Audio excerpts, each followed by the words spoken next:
तन्वीश, दंगा करायचा नाही बरं का आता. मी काम करतोय. हा चल तू अभ्यास कर. बाय. ओके. नमस्कार मंडळी, कसे आहात?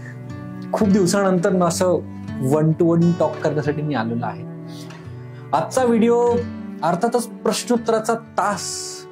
अरे बापरे, प्रश्नोत्तराचा तास म्हटल्यानंतर ना आपल्याला मराठी शाळेची आठवण येते, नाही? मिस करतो ते दिवस. एनिवेज, या आपल्या क्वेश्चन आन्सरच्या व्हिडिओला खूप वेळ लावला मी. मला असं वाटतं की तब्बल 1 वर्ष झालं असेल नाही का आपण प्रश्नोत्तराचा तास घेतलेला नाहीये.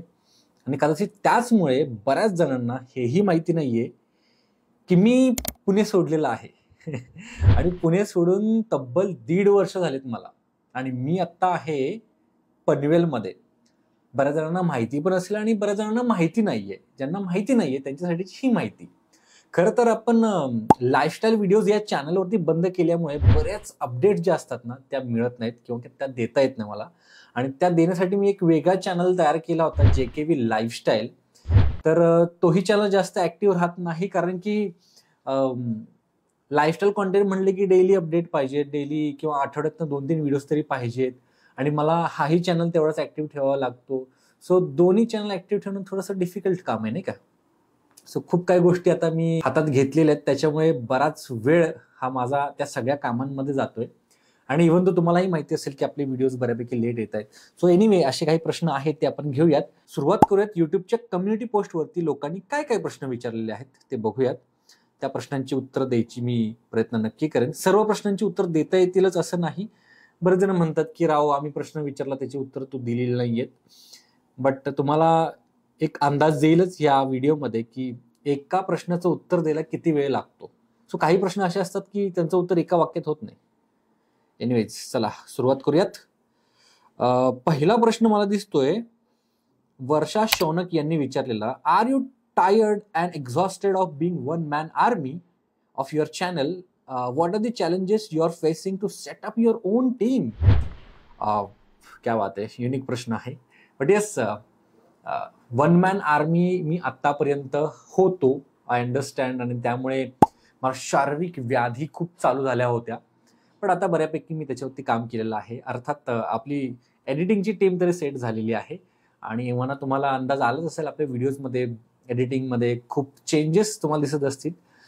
काय आहे की एडिटर जरी हायर केलं असलं तरी कम्प्लिटली त्याच्यावरती सध्या अवलंबून नाही राहू शकत. त्याने जे एडिट केलेलं असते ते पुन्हा मला रिएडिट करावं लागतं माझ्या अनुषंगाने, माझ्या पद्धतीने. सो त्याला माझी टेस्ट समजून घ्यायला, माझ्या एडिटिंगची स्किल्स समजून घ्यायला थोडासा वेळ जाऊ शकतो. He is a good editor, चांगला एडिटर आहे. इट जस्ट दॅट की माझी जी वाईब आहे ती त्याला मॅच होणं गरजेचं आहे. बऱ्यापैकी त्यांना ऑलरेडी मॅच केलेली आहे. आपली नाशिकची सिरीज त्यांनी एडिट केली होती. सो आय होप इथून पुढचे जे व्हिडिओज आहेत ते अजून स्पीडने येतील. एनिवेज, आपण प्रश्नांना सुरुवात करूयात. या प्रश्नाचं उत्तर आय होप तुम्हाला मिळालं असेल. आपली एडिटिंग व्यतिरिक्त जी टीम आहे ती रिसर्चची टीम आहे, बॅकग्राऊंडमध्ये काम करते. आपली टेक्निकल टीम सुद्धा आहे जी वेगवेगळ्या इतर कामांवरती त्यांना असाइन केलेलं आहे. येत्या काळात तुम्हाला बऱ्याच गोष्टींचे अपडेट्स मिळतीलच. सो त्यासाठी तुम्ही चॅनलवरती अपडेटेड राहा. ज्यावेळी मी नवीन अनाउन्समेंट काही करेल त्यावेळी तुम्ही तो व्हिडिओ नक्की बघा. तुम्हाला कळेलच की काय काम मी करत होतो एवढे दिवस. सो पुढचा प्रश्न आपण घेऊयात. दादा, तुझा रॉ डेटा बॅकअप कसा सेव्ह ठेवतो? काय यूज करतोय त्यासाठी? युनिक प्रश्न आहे. खरं तर असा प्रश्न कोणी विचारला नाही की डेटा वगैरे कसा सेफ ठेवतो वगैरे वगैरे. बट येस, सेफ ठेवणं गरजेचं आहे. मागच्या 3 वर्षापासून हा डेटा मी आता स्टोअर करायला सुरुवात केलेली आहे. याआधी मी डेटा स्टोअरच नव्हतो करत. फक्त जे व्हिडिओ एडिट केलेले असायचे की नाही तेवढाच एक व्हिडिओ ठेवायचो. मला असं वाटतं की बाकीचा डेटा काय कामाचा आहे. बट जिथपासून इंस्टाग्राम आलंय की नाही तिथपासून कामाचा डेटा वाटायला लागला. कारण की रॉ डेटावरती आपण इंस्टाग्रामच्या जर काही रील्स एडिट केल्या तर त्या हिशोबाने आपण तो कॉन्टेंट यूज करू शकतो, रियूज करू शकतो. म्हणून तिथपासून मी आत्तापर्यंत जवळपास माझ्या एवढ्या हार्ड डिस्क बनलेल्या आहेत ज्या की 4488 TBच्या आहेत. काही लॅपटॉपमध्ये डेटा स्टोअर आहे, काही कम्प्युटरमध्ये डेटा स्टोअर आहे, काही आता क्लाउडवरती फोकस करायला सुरुवात केलेली आहे, तिकडे डेटा मी आता स्टोअर करायला सुरुवात केलेली आहे. Cloud storage is the best. Again मी म्हणेन की सेफ डेटा जर तुम्हाला ठेवायचा असेल तर cloud storage is best option. इतर ऑप्शन मला अजून बघायचे स्वस्त अजून, कारण की गुगल तर आहे स्वस्त, बट अजून काही मला ऑप्शन्स मिळाले तर वेल अँड गुड, नाही का. मी नॅस ड्राईव्ह बद्दल जरा विचार केला होता की नॅस ड्राईव्ह घ्यावा, बट तो खूपच कॉस्टली, जवळपास 3 लाखापर्यंतचा खर्च आहे. बघू पुढे जाऊ. दादा तुझी ड्रीम टूर कोणती आहे? ऑफकोर्स प्रत्येक भटक्याची, प्रत्येक ट्रॅव्हलरची एक ड्रीम टूर असते, ती म्हणजे वर्ल्ड टूर, जी मला करायची. अर्थातच त्याची सुरुवात करायची कुठून तरी, फक्त काय आहे की त्यासाठी खूप खर्च आहे. जर वन टाइम करायचे असेल तर एकाच शॉटमध्ये बऱ्याच देशांची जर आपल्याला भटकंती करायची, खरंच ते पॉसिबल नाहीये. बट करू शकतो काही असे नियोजन. फॉर एक्झाम्पल एका वर्षामध्ये काही देश कव्हर केले, एका कॉन्टिनेंट मधले, म्हणजे एका खंडामधले काही देश आपण कव्हर केले. इव्हन त्याच्यावरून आपल्याला हे अंदाज येतो की तिकडचं लँडस्केप कसं आहे, भूगोलाच्या दृष्टिकोनातून तिकडच्या निसर्गाचा अंदाज आपल्याला येत असतो. त्याच्यामुळे एक एक कॉन्टिनेंट, एक एक एरिया आपण चूज करत त्याची भटकंती करू शकतो. मला तर पहिली भटकंती करायची अर्थात आपल्या सर्वांच्या मनामध्ये नेहमी असतं ते म्हणजे युरोप टूर. मागच्या वर्षी करायची होती मला 2023 मध्ये. या 2024 मध्ये सुद्धा मला प्रयत्न करायचे त्या टूरसाठी. बघूयात कशी गणित जुळून येत आहेत. प्रयत्न तर चालू आहे. आय होप शँगेन विजा जर मला लवकर मिळाला तर त्याची अंमलबजावणी होईल. बजेटचं सुद्धा थोडंसं डिस्कशन चालू आहे काही लोकांच्या बरोबर. तिकडून काही आपल्याला हेल्प मिळाली तर अजून चांगली गोष्ट. बट येस, डोक्यात तर आहे. पुढचा प्रश्न विचारलेला आहे, दादा लक्षद्वीप सध्या हॉट सब्जेक्ट चालू आहे, जमलं तर नेक्स्ट व्हिडिओ लक्षद्वीपचे टाक. क्या बात. नाही आहे ऑब्व्हियसली, आता तो खूप ट्रेंडिंग मध्ये असलेला टॉपिक झालेला आहे लक्षद्वीपचा. आणि खरं तर लक्षद्वीपची माझी ट्रिप ही मागच्या वर्षीच प्लॅन झाली होती, बट तिथे काही टेक्निकल कामांमुळे मला असं वाटतं की लक्षद्वीपला जाण्यासाठी खूप म्हणजे टेक्निकल डॉक्युमेंट्स आपल्याला जरा काळजी घ्यावी लागते. ती म्हणजे की आपल्याला इथे ना एक सर्टिफिकेट घ्यावं लागतं पोलीस व्हेरिफिकेशनचं. आता इथे पोलीस व्हेरिफिकेशन आपण जेव्हा करतो तेव्हा पासपोर्टसाठी करतो, ते एक वेगळं होतं कारण की ते तिकडूनच येतं. आपल्याला इथे स्पेसिफाय करावं लागतं की लक्षद्वीपला जाण्यासाठी एक व्हेरिफिकेशन लागतं, आणि बऱ्याच पोलीस स्टेशन्समध्ये हे माहिती नसतंय की हे आहे असं. म्हणजे नॉर्मल लोकांना माहिती नसते, जे प्रॉपर पासपोर्ट किंवा जे व्हेरीफाय करणारे जे ऑफिसेस असतात ना पोलिसांचे, त्यांना माहिती असते. पण त्यासाठी थोडीशी प्रोसेस वेगळी आहे. सो त्यासाठी आम्ही मागच्या वर्षी प्रयत्न केला खूप, आणि आम्हाला मिळालं सुद्धा नंतर ना. बट तोपर्यंत असं झालं होतं की आमची अंदमानची टूर फिक्स झाली होती, म्हणून आम्ही अंदमानला गेलो. आणि अंदमानला पण गेलो, त्याचं वाईट नाही वाटत आहे. Andaman all time favourite destination माझं बनलेलं आहे. मी मालदीवला सुद्धा गेलेलो आहे त्याच्यानंतर ना.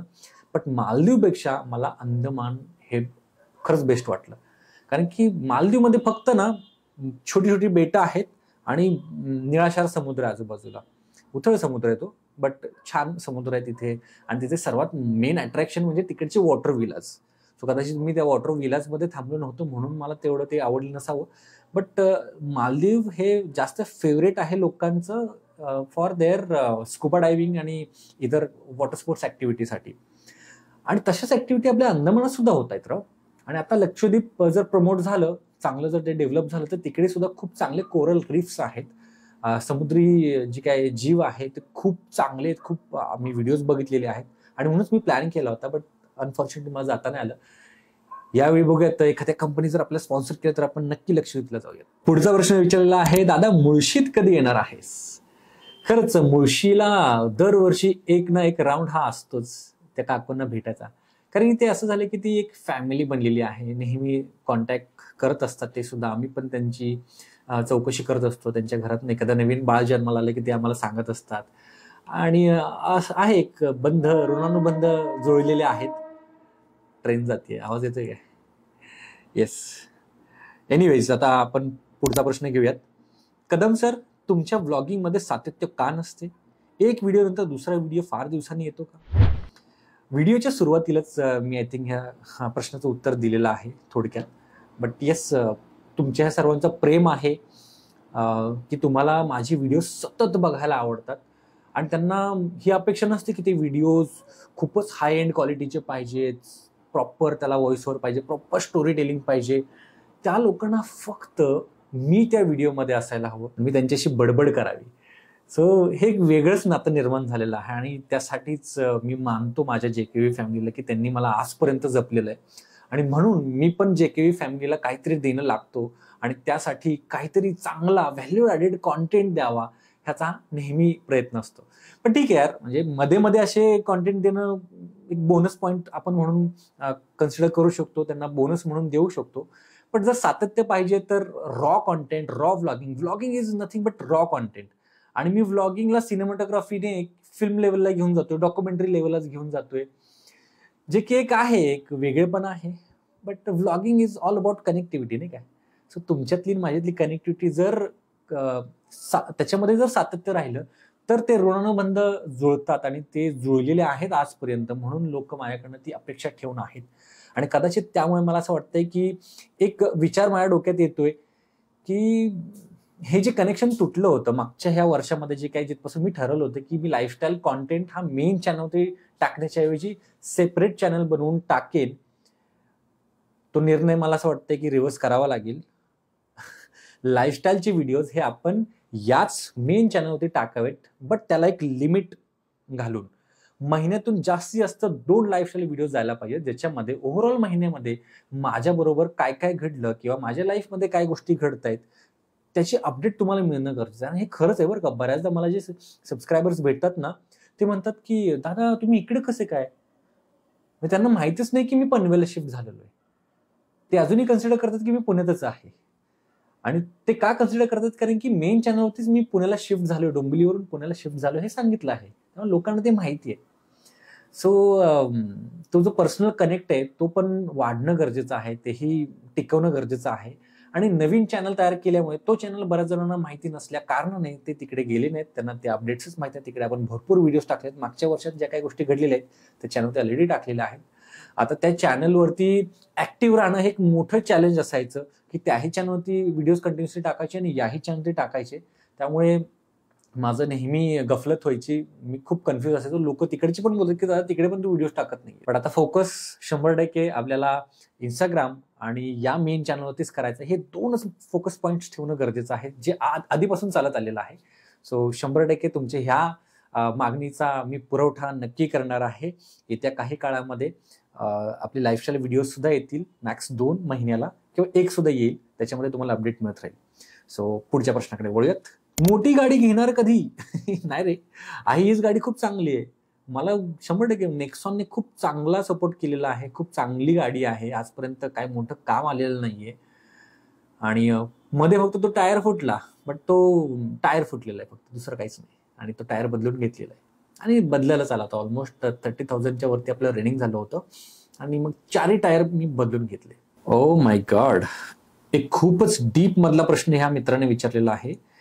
असं कधी झालंय का की ह्या युट्यूबच्या प्रवासात गिव्हअप करावं, पण परत कोणत्या तरी कारणाने परत सुरुवात केली आणि आजपर्यंत टिकून आहे, ते कारण कोणते? खरं तर ह्याचं उत्तर हे तुम्हाला स्वतःलाच मिळायला हवं होतं. ते उत्तर हे आहे की माझी फिरण्याची आवड. मला ना, जरी युट्यूब मधनं काही वेळा असं झालं असावं की रिस्पॉन्स मिळत नाहीये, रेव्हेन्यू जनरेशन तेवढा होत नाहीये, कदाचित काही कारणास्तव मनात बऱ्याचदा असे विचारही येऊन गेले, नक्कीच येऊन गेले, प्रत्येकाचे येतात. जो पण कॉन्टेंट क्रिएट करतो की नाही त्याच्या मनात हा विचार नेहमी येतो, कारण की तो एफर्ट देतो. त्या प्रत्येक व्हिडिओ बनवण्यासाठी जे काही एफर्ट्स आहेत हे तो मनापासून देत असतो, प्रयत्न करत असतो मनापासून की ते 100% द्यावे. आणि त्यातून जर रिझल्ट नाही मिळाले तर गिव्हअप करावंसं हे प्रत्येकाला वाटतं, कारण की हे प्रत्येकाचं काम नाहीये. आणि म्हणूनच काहीच चॅनल्स तुम्हाला पुढे गेलेले दिसतात, काहीच इंस्टाग्रामर्स हे पुढे आलेले दिसतात, त्याच्यात सातत्य ठेवलेले दिसतात. बट शेवटी आवड, जर त्यांची त्यातली आवड असेल, तुम्ही जर ह्याला बिझनेस म्हणूनच सुरुवातीपासून जर बघत असाल, तुम्ही याला पैसे कमवण्याचं साधन म्हणूनच जर बघत असाल आणि त्याचसाठी तुम्ही इकडे आलेला असाल, तर तुम्ही जास्तीत जास्त 1 ते 2 वर्ष काम कराल याच्यावरती आणि म्हणाल की यार ह्यातनं काय मिळत नाहीये, मग फोकस नको करायला. सो हा प्रॉब्लेम आहे आणि त्यासाठी सर्वात गरजेची गोष्ट आहे ती म्हणजे तुमची आवड. सो मला व्हिडिओग्राफी, मला एडिटिंग करायला खूप आवडतं आणि म्हणूनच मी आजपर्यंत टिकून आहे. काही वेळा पैसे कमी आले, बट मला फिरण्याच्या आवडीने ते पुन्हा मी रिव्हर्स केला माझा तो डिसिजन आणि पुन्हा मी माझ्या कामाला जोमाने लागलो. ओके, बऱ्याचदा लोकांनी मला हाही प्रश्न विचारलाय की दादा कोकण सिरीज कधी करणार पुन्हा एकदा. ती कोकण सिरीज काहीतरी एक वेगळीच होती. म्हणजे त्याने एक वेगळंच वलय निर्माण केलं होतं त्यावेळी सुद्धा, आणि लोकांच्या अजूनही लक्षात आहे. आणि म्हणूनच लोकांची कदाचित इच्छा आहे की मी पुन्हा एकदा कोकण सिरीज करावी, JKV कोकण दौरा 2.0. पण आता खरं तर तो मी पावसाळा संपल्या करायला हवा होता, आणि त्यावेळी माझे प्लॅन सुद्धा चालू होते. काही कारणास्तव ते नाही करता आलं मला. आणि आता उन्हाळ्यात तर केलं तर अजून खूप जास्त ह्युमिड होईल, कारण की जर राईड करणार असू तर ते जॅकेट घालून राईड करणं हे खूप डिफिकल्ट जातं. सो आता पुढचे प्रश्न घेऊयात आपण इंस्टाग्रामवरून. इंस्टाग्रामवरती बऱ्याच जणांनी बरेच प्रश्न विचारलेले आहेत. त्यातील काही प्रश्न आपण घ्यायचा प्रयत्न करूयात. सेंट्रल एशियन कंट्रीजची ट्रिप कधी प्लॅन करणार आहेस? सो जसं की मगाशी मी सांगितलं की मला वर्ल्ड टूर करायचे, पण ते वन शॉटमध्ये होणार नाहीये. म्हणून एक रिजन मला पकडायचा आहे, आणि त्या रिजननुसार मला व्हिडिओज बनवायचे आहेत. सो सध्या तरी फोकस आहे युरोप. जेव्हा सक्सेसफुल होईल तेव्हा इतर. खरं तर युरोप जर नाही झालं ना, तर मला साऊथ ईस्ट एशियातल्या ज्या कंट्रीज आहेत, ज्या बऱ्यापैकी स्वस्त पण आहेत, त्या करायचा माझा प्लॅन राहील. पुढचा प्रश्न आहे, मिररलेस कॅमेराज मध्ये कोणता कॅमेरा सजेस्ट करशील? ऑफकोर्स मी सध्या जो यूज करतोय तो कॅमेरा ZV-E1 जो व्लॉगिंगसाठी बेस्ट आहे. या कॅमेऱ्याचा तुम्हाला रिव्ह्यू पाहिजे असेल मित्रांनो, तर तुम्ही मला नक्की सांगा. आता बघा की एवढा मोठा कॅमेरा मी घेतलेला आहे आणि त्याची अपडेटच तुम्हाला मिळाली नाहीये. तर ह्या अशा सगळ्या गोष्टींची अपडेट जर तुम्हाला पाहिजे असेल तर लाईफस्टाईल कॉन्टेंट हा पाहिजे, जेणेकरून तुम्हाला मी काय अपग्रेडेशन करतोय. आता माझा हा सेटअप तुम्ही बघाल की बऱ्यापैकी चेंजेस आपल्या ह्या सेटअपमध्ये पण झालेले आहेत. सो जसं की मी सजेस्ट करेल की तुम्हाला मिररलेस कॅमेराज पाहिजेत तर सोनी ऑल टाइम बेस्ट आहे. मी सोनी ZV-E1 वापरतोय. तुम्ही S2 पण वापरू शकता. आणि जर तुम्हाला 4K मध्ये 60 FPS किंवा 120 FPS पाहिजे नसेल, आणि नॉर्मल तुम्हाला सिट अँड टॉक वाले जर व्हिडिओ बनवायचे असतील तर नॉर्मल सोनीचे पण तुम्ही घेऊ शकता, जसं की अल्फा A6400, त्याच्यानंतर अल्फा 6000, पुन्हा पाठीमागचा जो माझा कॅमेरा होता अल्फा 73. सो हेही तुम्ही कॅमेरा यूज करू शकता. पुढचा प्रश्न नाहीये, पण शेअर मार्केटचे क्लास घे दादा, आम्हाला शिकायचं आहे. खरं तर हे मेसेजेस मला खूप आले, प्रचंड आलेले आहेत, आणि मी याच्यावरती सिरियसली एक गोष्ट प्लॅन केलेली आहे तुमच्यासाठी सर्वांसाठी. ती ही अशी आहे की आपण लवकरच आपल्या सबस्क्रायबर्ससाठी, जे लोक आपल्या ह्या खाली दिलेल्या लिंकवरून, म्हणजे डिस्क्रिप्शनमध्ये आपण एक लिंक प्रोव्हाइड करतो नेहमीच प्रत्येक व्हिडिओमध्ये, की तिथून जर तुम्ही अकाउंट ओपन केलं शेअर मार्केटचं डीमॅट अकाउंट, जे की फ्री आहे, ज्याला काही चार्ज नाहीये, ते जर तुम्ही अकाउंट ओपन केलं तर तुम्हाला पुढे शेअर मार्केट शिकण्यासाठीची एक पहिली पायरी तुम्ही पार केलेली असं समजू शकता. कारण की जर तुमच्याकडे अकाउंटच नाही तर तुम्ही प्रयोग कुठे करणार? आणि प्रयोग करण्यासाठी तुमच्याकडे ते अकाउंट पाहिजे. आणि त्या अकाउंटमध्ये मी म्हणेन की सुरुवातीपासूनच तुम्ही लाखो रुपये गुंतवायला जाऊ नका, हजारो रुपये गुंतवायला जाऊ नका, किंवा ट्रेडिंग लगेच करायला जाऊ नका. मी हे नेहमी रिकमेंड करतो की तुम्ही पहिल्यांदा चांगलं डीपमध्ये शेअर मार्केट शिका. बघा, टेक्निकली जर एक गोष्ट जर तुम्ही लक्षात घेतली, शेअर मार्केटला आधी लोकांनी त्याला जुगार म्हणून म्हटलं. आता सध्या ते वातावरण बदलतंय, कारण की त्याच्याबद्दलचं एज्युकेशन हे मार्केटमध्ये उपलब्ध आहे, अवेअरनेस व्हायला लागलेला आहे शेअर मार्केटचा. त्याच्यामुळे नवीन येणारी पिढी हे शेअर मार्केटला एक करिअर ऑप्शन म्हणून बघायला लागलेली आहे, जे की बघू शकता. बघा ना, एखादं करिअर जर तुम्हाला बिल्ड करायचं असेल तर त्यासाठीच्या डिग्री आपण घेतो, 3-3 वर्ष आपण त्या डिग्र्यांचं शिक्षण घेतो, आणि मग त्याच्यानंतर त्याचा मार्केटमध्ये स्कोप बघतो, आणि तिथे आपण त्या संदर्भातलं काम करतो आणि त्याच्यातून अर्थार्जन करतो. मग शेअर मार्केटला सुद्धा तुम्ही आज अकाउंट ओपन केलं आणि तुम्ही 2-3 दिवसात पैसे इन्व्हेस्ट करायला सुरुवात केली, म्हणजे तुम्हाला फक्त जनरल माहिती मिळाली आणि तुम्ही लगेच मार्केटमध्ये उतरून तुम्ही ते करायला लागलात, तर नक्कीच तुम्हाला सुरुवातीला हा धक्का बसणारच. आणि दुसरी महत्वाची गोष्ट म्हणजे शेअर मार्केटला जुगार हा कधी म्हटलं गेलं, जेव्हा तुम्ही तुमचा पैसा दुसऱ्यांच्या भरोश्यावरती एखाद्या स्टॉकमध्ये लावता, तेव्हा हा जुगार आहे, 100% जुगार आहे. ठीक आहे. बऱ्याचदा तुम्ही जे आता सध्या ते बऱ्यापैकी गोष्टी कमी झालेल्या आहेत, पण त्यावेळी ना काही लोक असे असायचे की त्यांना शेअर मार्केटचं नॉलेज आहे, शिक्षण आहे, आणि ते फुल कॉन्फिडंट असायचे. मग ते काय करायचे, आमच्या सारख्यांच्याकडनं पैसे गोळा करायचे आणि म्हणायचे की तुम्ही मला पैसे द्या, मी तुम्हाला एवढे 25%, 30%, 50% करून देतो. ठीक आहे. आणि मग त्यांच्याकडे तुम्ही पैसे द्यायचा, आणि तो बुडला की तुमचे पैसे पण बुडले, आणि त्यातनं भरपूर असे कांड झाले, स्कॅम झाले, छोटे मोठे का होईना झाले, आणि बऱ्याच लोकांचे ते पैसे, जी काही पुंजी होती आयुष्याची, ती डुबली गेली. आणि त्याला जुगार म्हटलं गेलंच पाहिजे, असंही माझं मत आहे. पण जर तुम्ही शिक्षण घेऊन एखादी गोष्ट जर करत असाल तर त्याला जुगार कसं म्हटलं जाईल, नाही का? त्यातली तुम्ही मास्टर की मिळवा आणि मग त्याच्यामध्ये उतरा. तुम्हाला ऑटोमॅटिक कळेल की हा जुगार नाहीये. तर हे एक असं क्षेत्र आहे की ज्याला अनालिसिसची गरज आहे. टेक्निकल अनालिसिस पण पाहिजे आणि फंडामेंटलचा पण अभ्यास पाहिजे.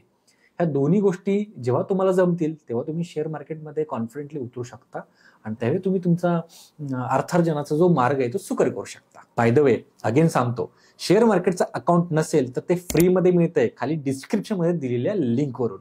ते नक्की घ्या. पुढचा प्रश्न आहे, दादा बाईक कधी घेणार आहेस?